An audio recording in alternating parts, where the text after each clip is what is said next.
Hey Hello. everyone, how are you? Right there. Good. Good. How Yeah, are you? fine. Yep. So today we're gonna be talking about a very interesting topic regarding to programming marathon.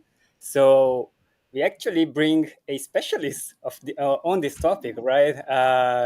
John Areias is here with us, and he's gonna share a bit of his experience and also how this marathon can help you become a better programmer or better professional. Uh, but before starting, let me just say hello to everyone. So let me start from Chila. Hello, Chila. How are you? Oh, hello, Hugo. Hello, Joao and Luis, Igor, and everyone who is joining our session.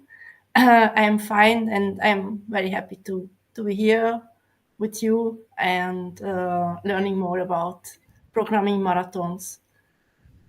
That's cool. That's cool. Yeah, I also hope to learn a lot today. And you, Igor, how are you, man? Yeah, much better now, Hugo. I've Mm. been sick these last weeks. Finally, my voice is back. If you notice when we joined Professor Isidro, I was sounding like Barry White. I could barely speak correctly, but now I can. I'm back here with you guys. It's a pleasure to have you here, João, today with us. Looking forward to learning about these marathons. I've reposted Sila's post on LinkedIn today and talking about, do you like marathons? Are they healthy as a running marathon? Maybe for your career they are. So let's find out with João today. And it's a pleasure to see all of you guys here. Great question. Yeah, that's awesome. So, and you, Luis, how are you, man? How was the week for you? How is it Hello, going? everyone. I'm great, and I'm thrilled to be diving into the world of programming marathons with you all tonight. Yeah, it's a great theme. Perfect. So John, I'm gonna call you John because the session is in English and it's Sure. No worries. now John. João is a bit hard to say in English, right? Yes, let's say John. So as Luis said on the backstages, John Sands, right? John Sands. So great, man. Yeah, I had great opportunity to work with you and know that you are a great professional. Also, you have a channel regarding to the program marathon where you help people to solve some challenging problem that comes on this marathon.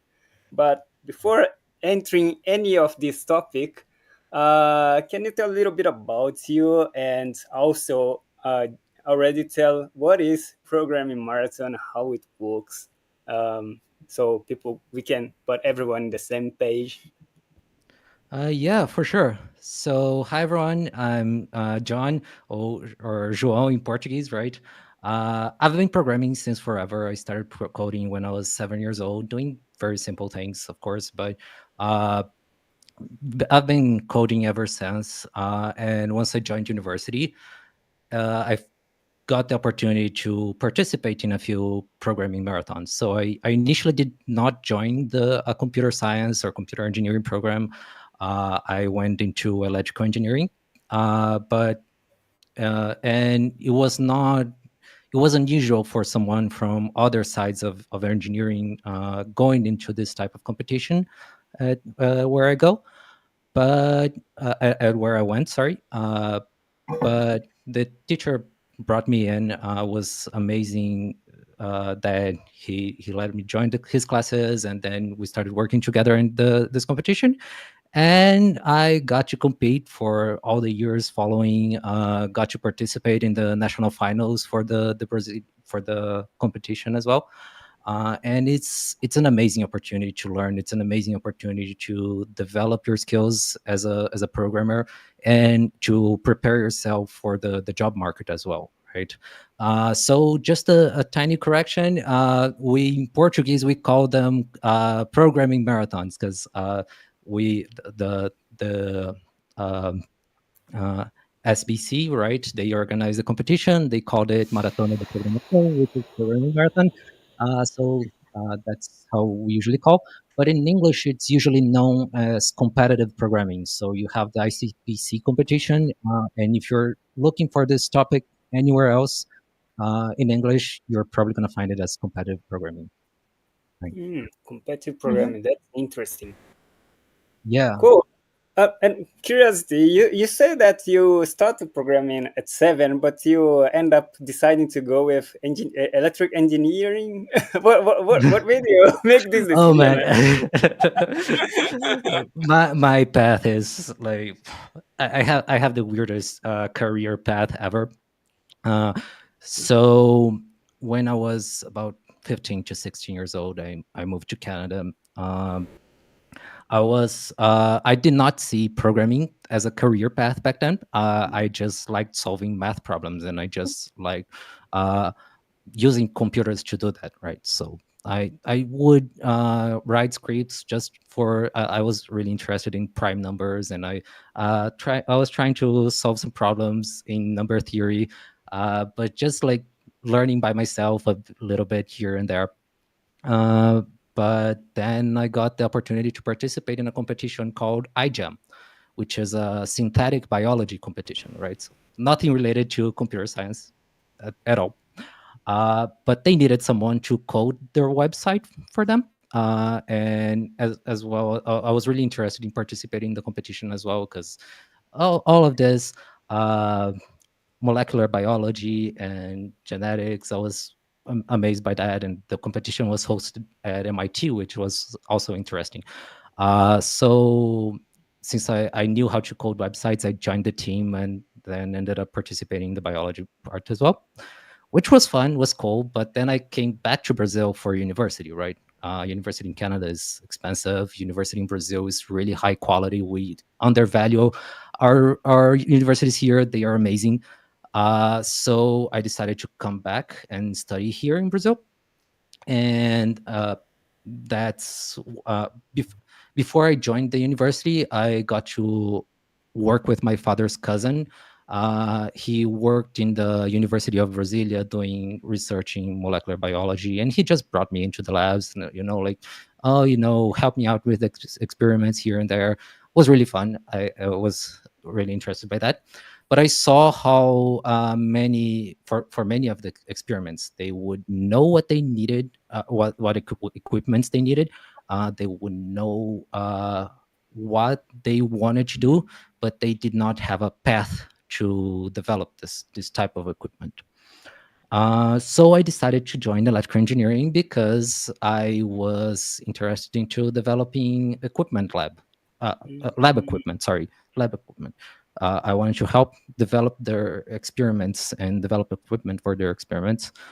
But that's how I got in touch with my first programming professor at university. He was doing research in bioinformatics. And that's how I got more into the computer science itself. So I started biology, ran a little bit by electrical engineering, and then went straight into bioinformatics. And that was fun. I did a lot of research in bioinformatics as well. But I also got to join the competitive programming side of things, because it was all of this solving math problems that I was really interested as a teenager, and that was really fun for me. So I was like, okay, I want to join this, and I started developing. So it turns out my research in bioinformatics brought me into data science and all this machine learning and all these types of things, which is nowadays it's my work. It's how I pay my bills. But also this experience with competitive programming also brought me a really good perspective on what are the algorithms running behind all of that and how we can optimize it. And also brought me a view on a lot of topics in computer science that I think are really interesting and that cross over with data science quite a bit. Like you have operations research has a huge intersection with competitive programming. and a huge intersection with data science as well and machine learning. So I got to experience all of that and crossover, which landed me my first job with you, Yugu. Oh, it At the was the time, we first job. didn't. I didn't know that. Yeah. That's cool, man. Yeah, yeah.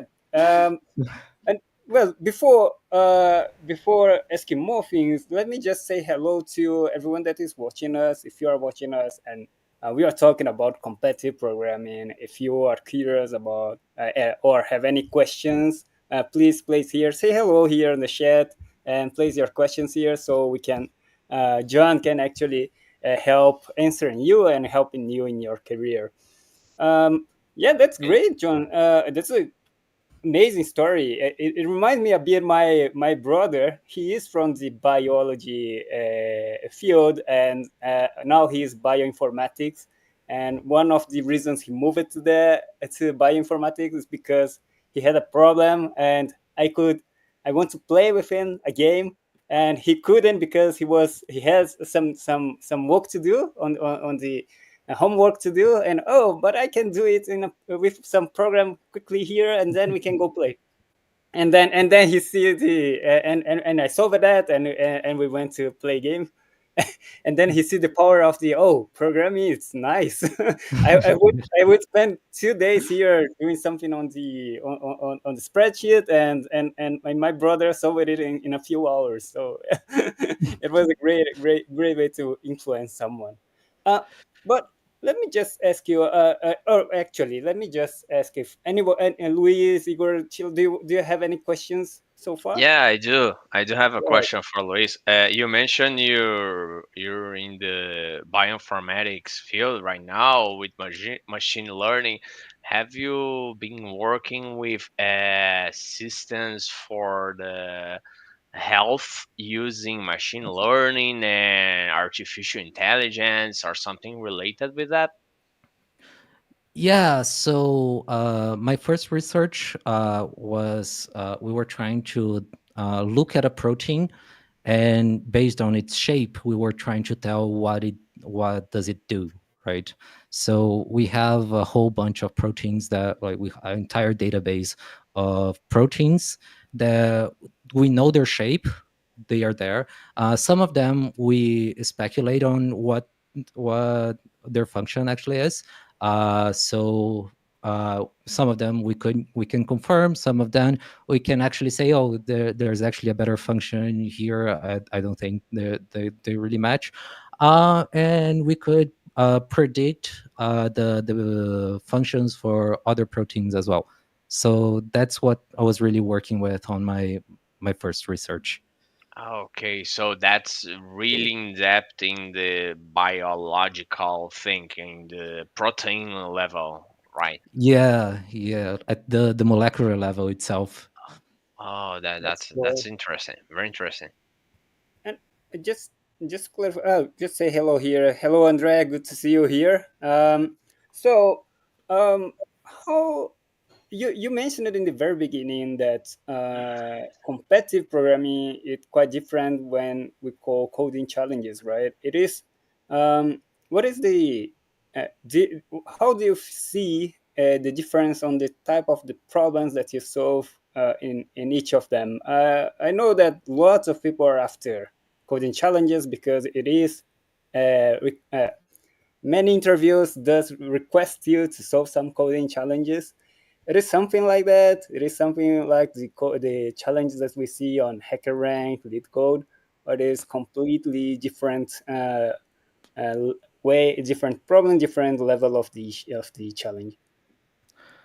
Yeah, so what I was saying before is mainly that it's just called different in English, but yeah, it is coding challenges. They are coding challenges. It's very similar to LeetCode. So that's one thing that it will prepare you. It will prepare you for all those technical interviews if that's something that it's interesting for you. uh, Usually, the requirement for technical interviews and lead code questions is usually a bit lower than what you need to do to actually prepare for the competitive programming. mainly because of time, right? So in LeetCode, you're aiming to answer a question in about 20 minutes, which is like a round of interview. So they make it easy enough so that you can try to reason through a solution in those 20 minutes, right? For programming contests, you have 5 hours to solve 10 to 12 questions. And you usually, like, if you solve 4 or 5 questions, you're getting your place into the national finals or something like that. So you could reasonably solve a question an hour pretty much, and they're gonna be like, so you have a few easy questions in programming, in competitive programming, which are similar to LeetCode easies and LeetCode mediums. And then the medium questions in those competitive programming, they are kind of like the LeetCode hards. But then the hard questions are itself, they would just blow LeetCode out of the water. It's they're much more challenging. They require you to have a deep understanding of algorithms, a deep understanding of mathematics and how those interact on themselves. And sometimes you have a classical algorithm that is really well known, but you need to modify in a particular way to answer that particular question. And if you don't have like this deep knowledge of the algorithm, you cannot really modify it to solve what you're trying to solve. That's cool. But Yeah. I was to ask if I know that there is a international entity that actually runs the international competition, but anyone can join to these competitions. Have to be enrolled in some academic background, in some academic, some university or some entity behind, or not. You can. Oh, I think this week I want to join competitive programming. And if there is any other competitive programming or competitions that runs independently during the whole places. yeah. So Know if you are that? so if you're at high school, then there is a competition that you can join. So I forgot the name of them right now. Sorry about that. But there is a competition specifically for high school students. Mhm. It's No problem. Let me check here. Our sorry. our technical people can check on the internet. But yeah, what else? But if you are at university, then you can join the programming marathon here in Brazil, right? The Maratona de Programação, which is organized by the Brazilian Society of Computer Science, of Computing, SBC. And this has a few rules. So you cannot be enrolled in a university for more than 5 years, and there's an age limit as well. And if you need to, it's a end situation. So if you are at university for more than 5 years, but you have not reached the age yet, so you can still participate. And if you have reached the age, but you just joined university, then you can also participate as well. So those are the rules. You only can you are only not allowed to participate once you reach the age and you reach the time in university as well. After that, there are a few sporadic competitions. There used to be Google Code Jam. They stopped running that. There's a weekly competition at LeetCode as well. So there's that, which you can also join. But it does become quite a bit harder. Unfortunately, ever since I left university, I stopped competing. So now I'm just mainly focused on training the new generation of competitors. So I don't really know many of the competitions that are running outside of that. Well, Yeah, but it's João. cool. Go I ahead. have a question about these marathons and these coding challenges. How can what are the benefits for someone to join these marathons, these competitions? Does this help them stand out of the crowd? Is this seen by companies? Or is just for their own development to get better when doing interviews? How do you see that? Yeah, so I can say for myself, uh, there's that 10,000 hours rule, right? Which says that if you want to become an expert on any field, you need to practice for 10,000 hours, popularized by Michael Gladwell on the Outliers book. And for me, it was my way of getting my 10,000 hours. Like, I don't think I've at 10,000 hours yet, but if you are going to do something for 10,000 hours, then it must not be boring, right? Yeah. You don't want to be bored by 10,000 hours. It's 2,000 the hours. yeah, that's literally eight. Like if you practice an hour a day, that's 27 years without skipping holidays and weekends and That's no true. days off. So it is a lot of time. So you don't want to be bored. And participating in competitions is something that I find it really interesting because it's fun. You're competing with other people. You are competing with your peers at university, and you're competing with people from other universities. And if you are at that level, are competing globally. With Stanford, MIT, you're competing with Russia, China. They are Oh, huge on those competitions as well. So that's what the main point was for me. And the but was it it does help with scary? visibility. Pardon? Was it scary at the beginning on these competitions? Yeah, yeah, because you go and you feel like you don't know anything. Like Yeah. I remember. So you get a balloon every time you solve a question, right? And I I remember the remember button. seeing people getting balloons everywhere. You see, and I'm like, how can I not Oh, get this one program that everyone is getting, and why that?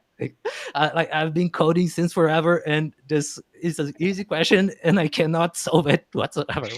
So it is a bit scary, especially as a new joiner. There's you see, and you're gonna be learning a lot about uh, number theory. You're going to be learning about graphs. You're going to be learning about dynamic programming. Those are not easy topics to grasp. You need to have a really good understanding of operating systems, of how the memory layout like the memory layout on computers, on how you estimate the algorithm complexity. Those are all things that you need to learn. And as a first joiner, if you go in your first year at university and you see all of that, it can definitely be scary, but there is a big payout. So you were asking me about visibility at companies, right? And this is a big topic as well. I was hired at a programming marathon. I was hiring at a programming competition.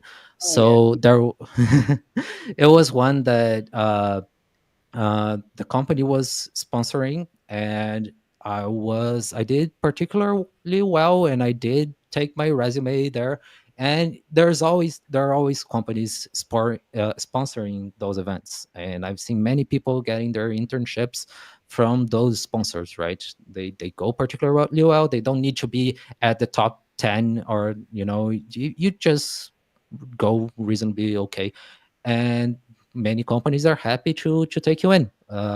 So at the time from the competition, I remember that as soon as the competition was over, I went back home, and it did not take a week, barely, and I was getting a phone call from those people that were at the event at the event, saying, "Oh, we want to bring you in. We really liked you there. We saw your resume." That they and unfortunately, the time did not really work out for me at that particular moment. But then they just said, "Oh, we have a spot during your summer vacations," and why don't you come and start working for us at that time? So that's how I got my first job, and I stayed at that job for 5 years. And it was having that knowledge that the competitive programming brought me. It sure helped me a whole lot at the job that I was doing as well. It That's is really great. great to know about that. Congratulations. And John, Thanks. you talked about the format of these competitions. You talked about some contents that usually appear, and a little bit about the benefits. But I'm curious about one thing about the technologies. Are there any specific programming languages or technologies in these marathons, in these competitions? Yeah, I think yeah. So that connects with the origin YT question, right? He asked about if you're gonna or can program in Pascal. So probably if which technologies we can use actually on these marathons, on this competition. yeah, so it's either C/C++. You can use both, either one.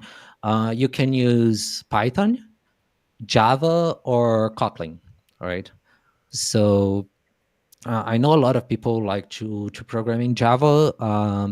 I mainly use C++ and Python. Um, but the thing is, you usually want to use you'll find most of the content by C++ programmers or programmers as well. Mainly, especially C++ programmers, because you have the standard template library, right? But mainly because if you are programming in Python, then there are no guarantees that your program is going to pass. So there is a time limit for every program, and you need to the program needs to run within that time limit. And there are no guarantees for Python, but you do have guarantees for all the other languages. And there are some questions that you need to use big integers, right? That go above the 64-bit integer that C++ has. But yeah, you see many, mostly people doing the work in C++ and hopping into Python whenever they have like a big integer question. You see some people going to Java. I don't program in Java whatsoever. I know it's an amazing language. I never really got that interested into learning it. But yeah, those are And those. related to Yeah, that see, question. Oh, yeah, go okay. ahead. No, Yeah, go ahead. because it's related. I just wanted to ask it because you told about the algorithms. So, what other fundamentals you think is important to know before you go to these contests, these Uh, competitions? so okay, let me grab a few books. To getting started, okay? Yeah. We That talked is with Professor Isidro about fundamentals the last episode. This oh, one is nice. right beside me. Complete Concrete mathematics. Mathematics by Donald Knuth, and Yeah, it's a enough. Yeah. Yes. Yes. this one is a classic. You definitely need to master this one. So Oh, whatever you can get into mathematics, it's really important. Whatever knowledge, and mathematics, I like. You have discrete mathematics, number theory, geometry is really important as well. There are many questions on computer geometry, uh, right? So linear algebra and all of that. Uh, but also your breadth of knowledge into computer science is really important, right? So you see questions that it would require you to know how the round robin algorithm works on your scheduler, on your CPU, right? It's uh, you have questions that will test how, let's see, uh, I don't think I ever saw one of distributed systems, but I think I've heard there are some.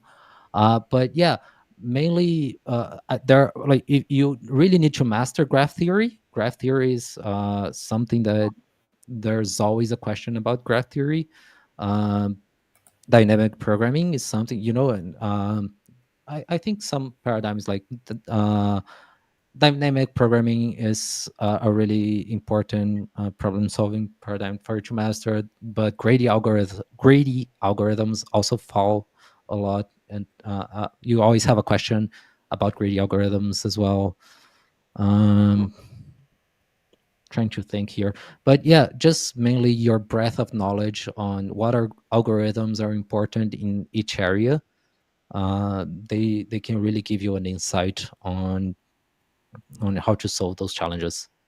And you need to be creative. Like you're not gonna be asked a question on, oh, let's implement the shortest path from here to here. No, it's you're gonna like there was, let me give you an example. There was one question that really stuck with me from years, that we wanted to know what's the longest chain of dominoes we could make, right?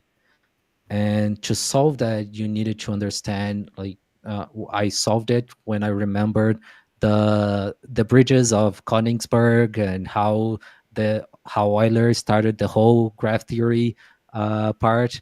And that made me remember, oh, if you have an even number of edges, right, from on all nodes, then you can just see the longest path, and you just need to go through all the nodes. And if you don't have, then how many nodes can I actually cross? And that understanding of graph theory was what brought me to solve the problem in there, right? So you need to have all those There are in mind. components for Yeah. and mix the algorithm and mix algorithms to solve the problem, right? I totally relate to you when you say about creativity. I I participated in not in the contest. It was in the classes to prepare for the contest. I liked it, but I never went so far with this. But it was interesting to how creative you have to be, because sometimes it is a easy, sounds easy question, sounds easy algorithms to solve it, but there's a tiny constraint that makes that is not just this apply the straightforward algorithm that you learned on the on the class to solve it. It never works like that, right? You have to No, figure out never. it is a missing, I can't do this because of that, and then you have to make a lot of different things to solve. But it you was you fun. do need to you do need to reframe the whole problem in a way that it can be solved by Oh that yeah, algorithm, right? I think it is a way to. I do believe it is a way to actually sharpen your skills, right? Especially when you have to deal with lots of algorithms. Of course, it's not the reality of many people during the work, but if you are into grabbing those challenging interviews like Google or these big techs that they ask you to solve them, and if you have fear, or you have you get uncomfortable to solve those problems. I don't know you. I don't know if you went through this kind of interview, but I have difficulties because I'm not used to solve it. And maybe if I do 1 hour a day, I would be better prepared, right? It does help. I've been through those types of interview as well. Sometimes it can be challenging as well, because I don't know, I get nervous. I get really nervous whenever I'm being interviewed, or whenever I'm coding in front of someone. But I can say that it does make it easier, like and it's, if you're not practicing those skills as well, you can definitely miss them.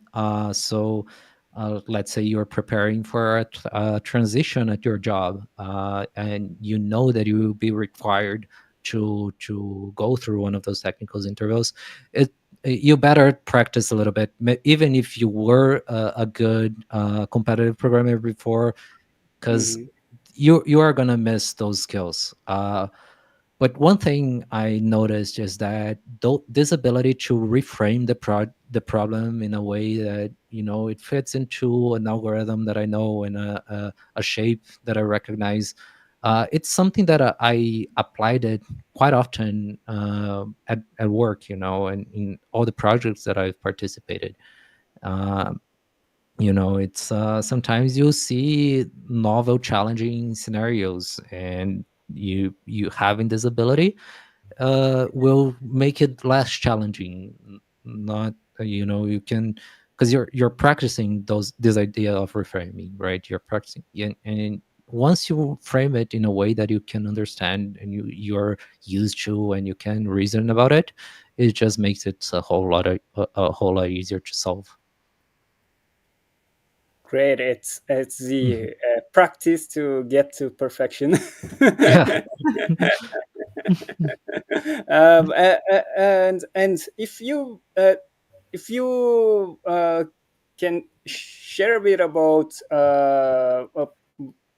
some what is the besides the reframing tip, there's other kinds of things that usually it is not just going solving the problem. Some other things that you probably, if you do a lot, I think you're gonna start identifying some patterns, something that probably helps you a lot.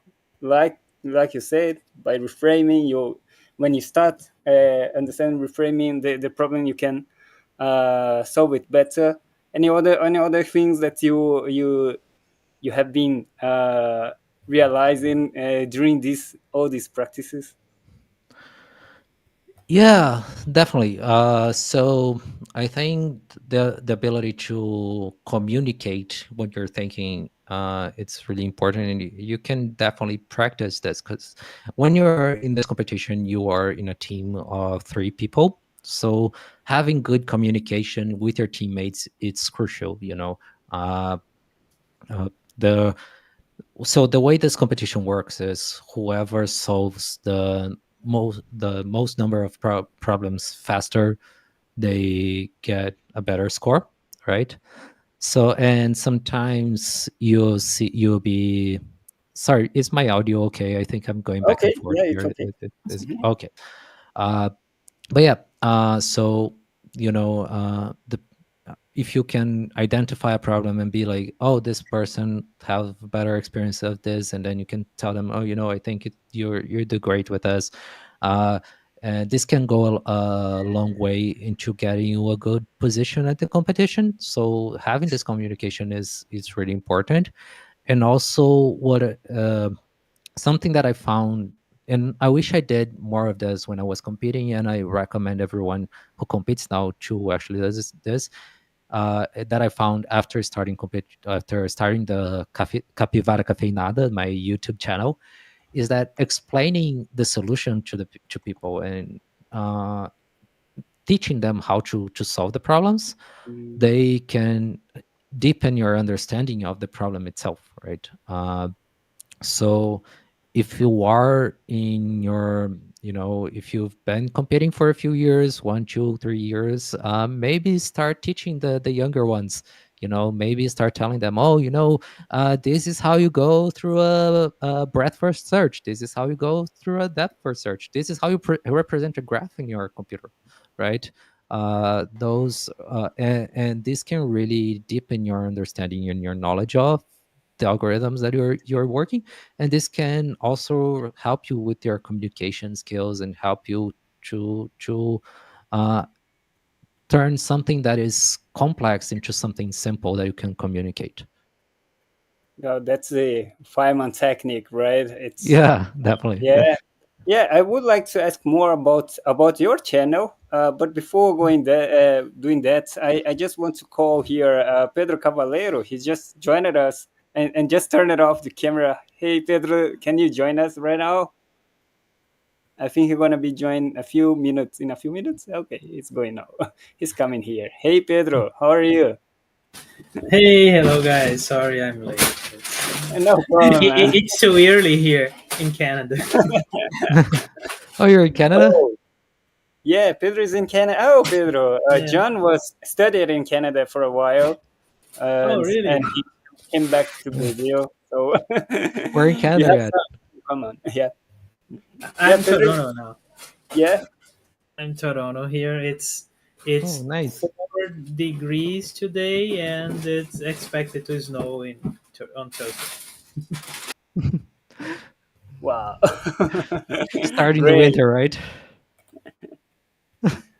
So Pedro, since since you just joined, do you have any questions so far regarding to we are talking about competitive programming in Portuguese, maratona de programação. I don't know if where you studied you had this kind of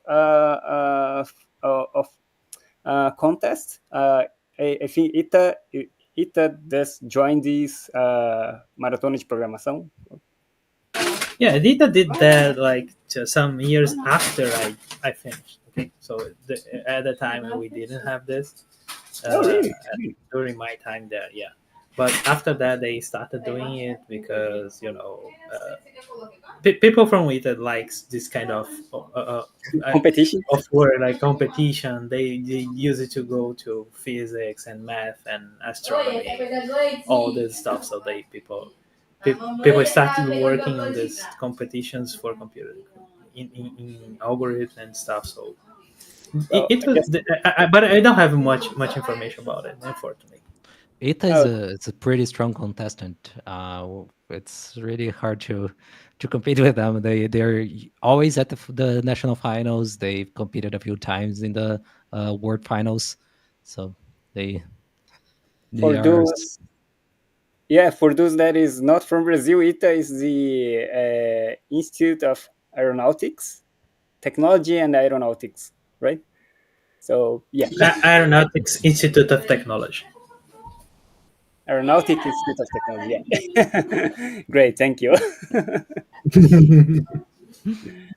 So yeah, John, can you tell a little bit about your channel? What do you share there? How it is the experience of having channel and talking about the this competitive programming? Oh, it's been fun. It's been for me. It's reviving this experience that I had when I was studying for all this competition. And so it's um, you know. Uh, it's something that I can see myself doing. It's an amazing experience. That's how I'll put it. It brings back memories from how I was studying and all of the dedication that I put, and I'm happy to be able to share now all this knowledge that I accumulated through those years, right?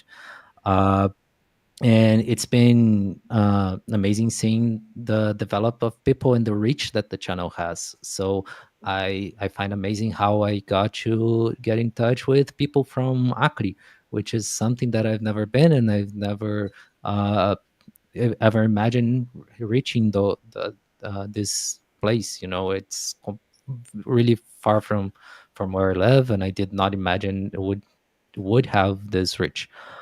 So I started this channel mainly because I wanted to help out the people at the Unifei, which was where I studied, uh, and help them to prepare for the competition. It is growing at a slow pace, and I can say that it's a dense topic to go through, so I can imagine that it's not something that you're going to be doing at your leisure time, right? And it's not something that you're going to watch for fun, I think. But and it's also uh, I do have a fault in that, because I should be more consistent with my videos, but uh, I try. But You're I doing well. do. Pardon?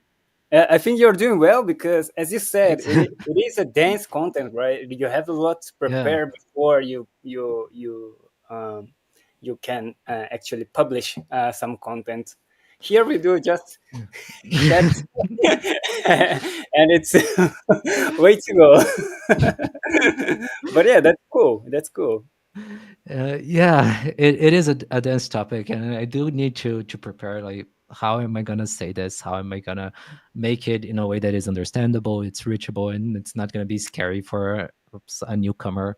Uh, I have people that are just starting out into programming reaching out to me, and I think that's amazing. We do have a small community, but it's a strong community packed, and I believe people are enjoying my content, even though it is a dense content that it's hard to follow through, right? But yeah, it's what I think it's most interesting for me is that I can finally bring back this. Uh, you know, it's people always say that you should do something that you would do for free, and of course I want to grow the channel, so I can monetize and I can dedicate more time into it, and like do this as a full-time job, and actually take this into a level where I can teach more people and have better content. But it is something that I would do for free anytime, because I do enjoy it so much, and I do enjoy all this time that I've been dedicating to it. Yeah, that's true, man. When you can connect what you love to do with earning money and earn Yeah. money from that, it's the best way, best career you can take, right? Yeah, that's my hopes for the channel. I hope one day That's great. uh, I hope I can get the reach, because then if I could ever dedicate for full time for this, or even like slow down with the other parts of my career so I can focus on this, that would be amazing. Right now, that's out of the possibilities, the realm of possibilities, but I am enjoying it, what's even like that. I am enjoying doing this throughout this time. We have to, man, we have to run a contest of competitive That programming, and then you can also run your channel to everyone. that would be fun. Programming of capivara cafeinada. Would be That great. would be fun. I have a question. So you mentioned that ITA is a good competitor, and they reach all the finals. So if you're competing with ITA, you can make mistakes. So what are some common mistakes or pitfalls that you see participants make in these competitions, and of course how to avoid them? Okay, so I think there are levels of competitors in each stage. So usually, just a brief explanation of the rules of the competition.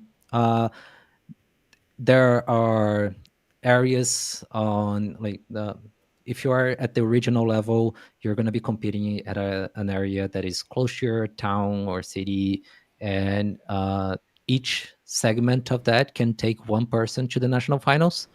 And the rule is that if the first team goes into the top 10 teams in Brazil, then you can take a second team. And there's also a rule for if for the ladies out there, right?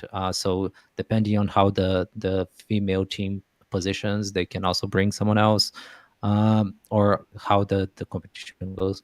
I'm not that sharp on the rules right now to explain. So usually here in Belo Horizonte, you see that the UFMG, UFMG, they will go to the top 10%, top 10 universities in Brazil. So they usually bring someone else, right? And for those levels, UFMG, I don't really know the mistakes that they are making. I wasn't at that level when I was competing, right? I think it's those guys are at another level. ITA is at another level as well. You have University of Brasilia at this level. The Federal of Pernambuco is also at that level. Shout out to the people at the northeast of Brazil, right? They are really strong competitors as well. But if you are at like at the other competitors levels, which is Unife, when I went here, you have Cefet is pretty strong as well, which is another institute in the region. The main focus is that you need to solve problems and you need to solve them fast. There are 12 problems. People are usually going to solve 4. If you are the first to solve 4, you're going to go to the national finals, right? So don't take too long in a problem. Identify which one is the easiest and go for that, because if the time can cost you a lot. Try to recognize those patterns pretty quick. You see that as soon as you recognize like a traditional problem, if you solve it, that can make a huge deal on where you position. And also these, so mine are a bit weird, but I'm gonna show you keyboards. Mine are pretty weird. Don't learn to type on these. Learn on a proper keyboard, but learn to freaking type. I cannot express this enough. If you are a fast typer, that can make a whole lot of difference. Not only because you can solve the problems faster, and if you take there's the book, the Bible of competitive programming, which is actually called competitive programming, and they do say that you should learn to type fast because you're going to code fast and you can solve the problem faster. But what I find is that learning to type fast will allow me to practice through more problems, because I spend less of my time typing and more of my time thinking about those problems, right? And it's crucial. I can guarantee your position at the rank is directly proportional to how many problems you've solved, how many challenging problems you've solved. Not only problems, but how many challenging problems you've solved. So practice is important. Practice is important. Yeah, it's a competition, man. It's a competition. It's like any other need to train, man. Any other competition. It is a marathon. There's no magic. There's no magic. You need to go and study, and as you said, it should be something like you shouldn't do in your free time. You need to be prepared and prepare like an athlete. Athlete. Yeah. I also have a question. You mentioned that you are working or you are competing in a team. So are there any strategies how you split up your responsibilities within the team, or how you coordinate yourself? One is typing, one is thinking about the next, or are there any strategies for splitting up? Yeah, definitely, because you cannot learn all of computer science at a deep level, right? So it's really challenging to go through this deep of understanding of all of computer science when you're competing, especially at your first 5 years of university, right? If you are going through a doctor as a postdoc, then maybe you can go through something a deeper knowledge, but you're not competing at that level, right? So what it's usually good for you to do is find a good team of people at the beginning of university who are interested in competing, and try to split who is going to learn what. So you have those people that are really good at graph theory, and they're going to be learning everything graph theory. They know all those different algorithms for you to solving the traveling salesman problem. They have, and they can go through them really fast. They can implement breath first search while they're sleeping, right? And then you'd go and take someone else and go, learn everything string. You have to learn like all the different string matching algorithms, all of the and how you're going to use them. You're going to learn about trees and how you use them, and all of these different variations of problems. And then you take someone else and they learn everything about mathematics. So you go computer geometry, learn everything about computer geometry, learn everything number theory there is to know. And you have different knowledges that can supplement itself at the competition.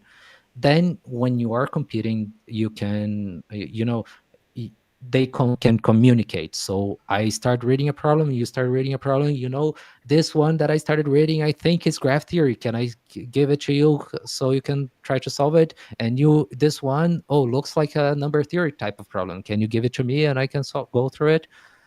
So this type of coordination, it's really important. Unfortunately, it's really hard to do, right? The team that I had when I started competing was way different than the team that I ended up at the end of university, and we kind of went more into the generalist route, which I think I think damaged us a little bit.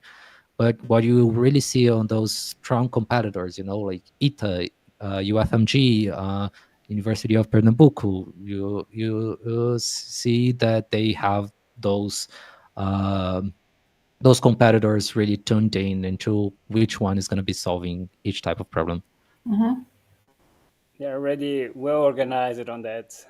Yeah. On the roads. It reminds me some kind of e-games, right? Like League of Legends or Dota, when you have to each one has a row, have better with some character, and and go kill the Yeah. So I have a question regarding to the international level. Do you know what is the countries that has best scores internationally? How we are, how Brazil are in this position in this kind of competition? I think it's hard to find years where Brazil ranked into like the top competitors. I don't think there are any. Brazil is pretty weak at the international level. Yeah, you will see a lot of Russia. Russia is always on the top ones. China also, US of course, and then sometimes India as well. Sometimes you see Korea. But unfortunately, you see Brazil getting good positions sometimes, but never really at like top ranks. Never really bringing a medal. So that's one dream that I have. I hope I can inspire people at with the Capivara Cafeinada for one day, so that one day we can take the medal. Hopefully, I can teach at least the beginning of the journey for people, and they can take from me and surpass and go grab our medal. Yeah, that's cool, and it's all possible, right? Recently, these days, I love to play table tennis, and table tennis was always known dominated by Asians, by China, Korea, and sometimes Japan, but it was always Asia. And now we have a Brazilian there, Hugo Calderano. He's doing amazing job. Nice. Representing Brazil and entering on the top 10 players in the world. So yeah, all possible. Nice. Nothing static, right? Yeah. Okay. And we do have amazing universities here in Brazil, right? And I think it's gonna be a matter of preparing, the strategy. And I think we do have capable students. We do have capable universities. I think we can get there. I don't see why we're not there yet, but we do need to train our staff and our people and all the competitors to get to this level.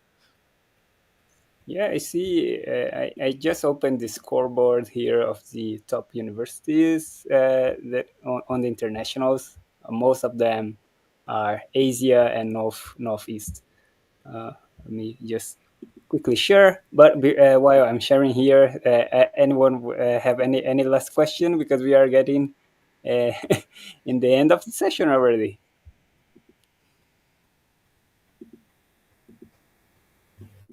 No, that's so I got here. Are you seeing the scoreboard here? No. Not sharing Oh, it. okay. I have to open here, right? Yeah, here. Okay. Yeah. So here we are. I had some curiosity about it. And Asia, Northern Eurasia, so Asia, Pacific. Yeah, mostly. It's MIT here, North America. Cool. Japan is pretty strong as well, right? Yeah, Japan's pretty strong here. I see Tokyo Institute of Technology as well. And yeah, as you said, Moscow, Russia, right? Yep. China, yeah, strong. Cool. Okay. I was curious about it. So cool stuff, man. Really, really interesting to see how it's going on this competitive programming world. And yeah, so we are reaching here our 1 hour of session already. I forget to ask audience if they have any questions, uh, but I think we can start wrapping up. Or anyone here, if you have any question, you can ask. Now is the chance. I see just Igor just coming back here. Hey Igor, good to have you Hi, back. I'm joining you thanks, Joel. I was on another meeting. I see Pedro join right now. So from what we have spoken at the beginning, it's very interesting. I've seen some of the slides we're showing here with a lot of universities on the secondary screen here. From what I could see, that's very interesting for a career that you're watching. It's interesting to not be afraid of coding. We have spoken about that, right, Joan? Yeah. And the more you practice, like anything you do, the better you get at. So I see that's interesting. It's different for me. I did the smaller dojos, lead code a lot, hacker hang, but not a marathon the way you've done. So it's interesting. It's different, interesting. Yeah. And for sure, it will probably helps a lot during the big tech interviews.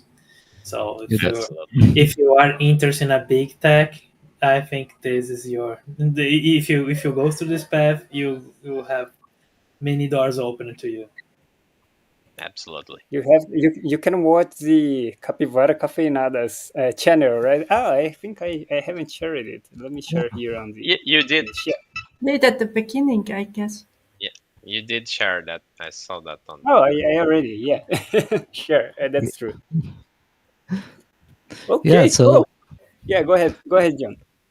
no, just inviting everyone to go hop into Capivara Cafeinada. Let's learn a little bit about competitive programming there. It's fun. That's one thing I can say. It's a fun way to learn. That's Awesome. amazing. Just subscribe it. So go click, hit subscribe there. It's awesome Yep. channel. I will Great. definitely check it out. Yes, I got inspired by this stuff. Oh, that's true. That's cool. Yeah. Sounds very interesting, and I enjoyed very much this conversation. So It's Was really nice. Capivara go there. Cafeinada. Yes. Yeah, Cafeinada. It should be with Java. Cafeinada is coffee, so you should use Java as well. On the competition. Oh, I think Yeah, coffee is like just a universal programmers. programmers. Yeah, symbol, right? Yeah. I Cool. would say fuel, not symbol. Well, yeah, that's true. So, okay. So, thanks a lot, John, for joining us today. Thanks, everyone that is watching us. It was a great session. I really enjoyed talking with you and learning so much about the competitive programming and how it is nowadays. And yeah, I hope if you are watching us and enjoyed the content, yeah, please hit like and subscribe our channel as well. And also on the Capivara Cafeinada at YouTube to watch John's content. So thanks a lot, everyone. I hope to see you on the next session. Bye bye. Yeah. Okay. Follow us as well on your sites and profiles. And take care, guys. Thank you, Joel. See you Thank next you. time. Thank you. Thanks, Bye, everyone. everyone. Bye-bye. Bye bye.